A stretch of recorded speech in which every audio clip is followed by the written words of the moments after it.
वाहतूक नियमांची पायमल्ली हा आपल्यासाठी एक मोठा प्रश्न बनला आहे। अमरावती जिल्ह्यामध्ये नियम धाब्यावर बसून ओव्हरलोड वाहनांमधून मुरुम आणि रेतीची वाहतूक सुरू आहे। या बेकायदेशीर वाहतुकीला आळा घालण्यासाठी आता प्रादेशिक परिवहन विभागाने कंबर कसली आहे। यावर आरटीओ उर्मिला पवार यांनी सिटी न्यूजशी बोलताना काय सांगितले पाहूया। अमरावती जिल्ह्यात सुरू असलेल्या बेकायदेशीर आणि ओव्हरलोड वाहतुकीवर आता आरटीओ विभाग कठोर कारवाई करणार आहे। शहरात अनेक ठिकाणी ओव्हरलोड रेती आणि मुरुमाची वाहतूक सुरू असल्याच्या तक्रारी प्राप्त झाल्या आहेत। यावर अंकुश ठेवण्याकरिता लवकरच विशेष पथके नेमून या वाहनांवर कारवाई केली जाईल अशी माहिती आरटीओ उर्मिला पवार यांनी दिली आहे। भार क्षमतेपेक्षा जास्त मालाची वाहतूक करणाऱ्या सर्वच प्रकारच्या वाहनांवरती आम्ही कारवाई करत आहोत आणि ही सुद्धा सातत्याने कारवाई चालू आहे आणि यापुढेही चालू राहील। जवळजवळ आतापर्यंत 201 तरी वाहनांवरती कारवाई केलेली आहे, म्हणजे एप्रिल महिन्यापासून चालू आहे आमची कारवाई। त्यांनी यावेळी इतरही अनेक महत्त्वाच्या मुद्द्यांवर प्रकाश टाकलाय। वाहनांच्या नंबर प्लेट्स आता अधिकृत सेतू केंद्रांमध्ये ऑनलाईन उपलब्ध असतील। ज्या वाहनांची कागदपत्रे पूर्णपणे अचूक आहेत त्याच गाड्यांना नंबर प्लेट्स दिल्या जातील।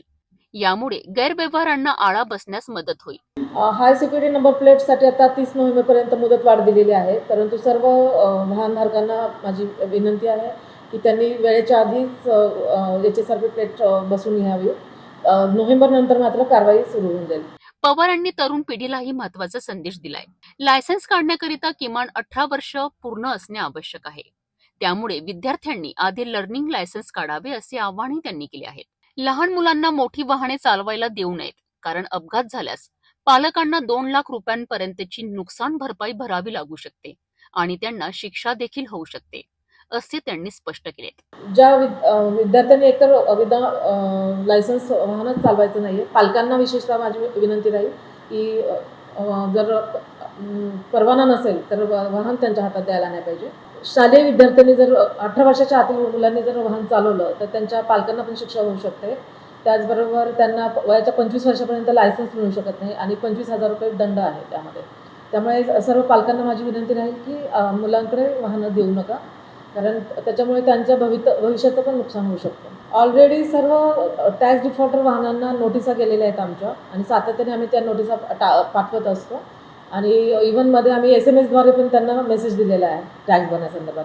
आणि जर रस्त्यावरती जर वाहन आढळलं जे कर न भरता वाहन चालू असेल तर असं वाहन जप्त केलं जातं। याशिवाय विना परवाना चालणाऱ्या ट्रॅव्हल्स गाड्यांवरही आरटीओ विभाग लवकरच जिल्ह्यात ठिकठिकाणी कारवाई सुरू करणार आहे।